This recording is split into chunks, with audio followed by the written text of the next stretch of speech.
Imagine how delighted they were about that. All right, speaking of banks, not a good day for banks, period. A lot of it had to do with what's going on with Germany's Deutsche Bank.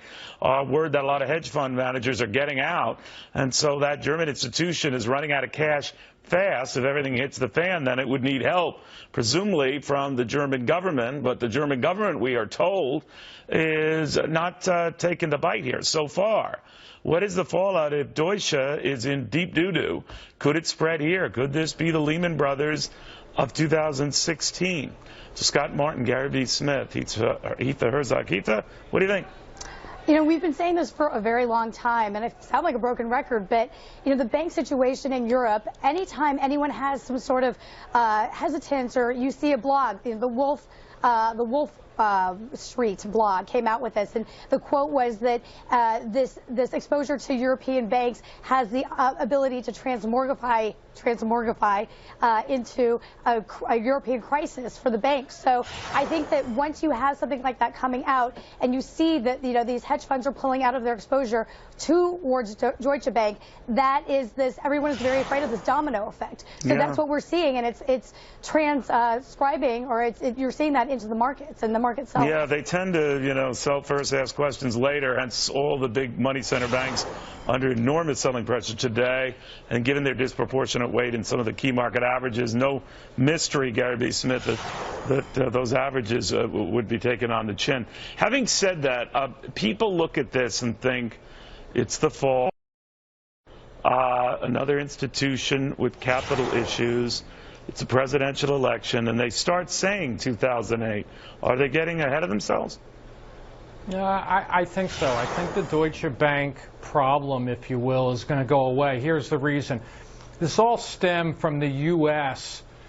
trying to get $14 billion from the mortgage-backed securities that they illegally sold back in 2005 to 2007. $14 billion is way off the charts. They have about $6 billion in reserves. They'll probably settle for about $2 billion. Bank of America paid $16 billion.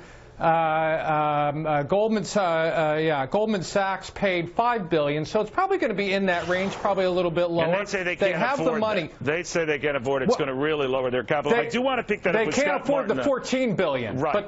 but they have reserves on hand for at least you half guys that. are genius. I just want to get back to English here. Scott Martin, one of the things I just want to understand is that the contagion fears, that as Deutsche goes, the fear of selling, you know, en masse, what we had in 2008. Do you worry about that, or is this, to Gary's point, a different case?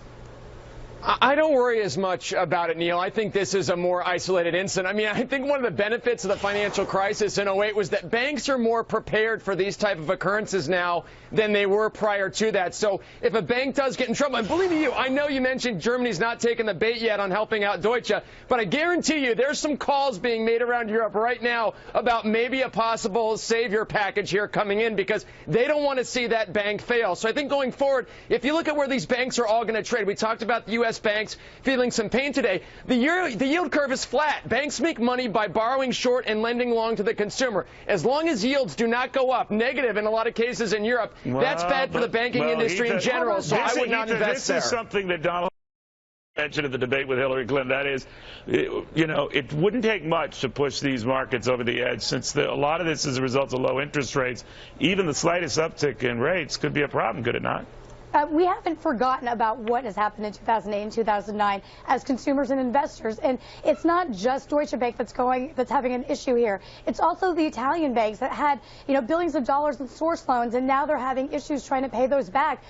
You know, it's not, this contagion isn't unfounded. And even though it might be an isolated situation with Deutsche Bank, you know, we have to look at the entire European banking system. A lot of them have been slow to restructure themselves after 2008. I think that's what the hesitation is. So they're still potentially in trouble. Gary, do you find that Europe is a different case than us? No, I think everything is intertwined right now. The other troublesome part is what you open with this segment. Basically, that congressman sounded like something out of a mafia movie that wants to turn our financial system into a group of state-run utilities. So Donald Trump talks about the tipping point. To me, that was even more troublesome than the Deutsche Bank situation. The bottom line, Scott Martin, if I understand it, we can avoid that here because we're in better shape here. But you get into a downdraft, all bets are off, right? And if you don't have the yield curve improve, Neil, you don't have consumer confidence improve to where they're actually borrowing from the banks. I mean, loan demand is down. That's what hurts the bank's business, not so much some of these isolated crises. Guys, thank you all very, very much. Again, one day does not a trend make, but again, Deutsche Bank could be a unique situation, but the spillover effect today, at least, very, very real. We shall see tomorrow. All right.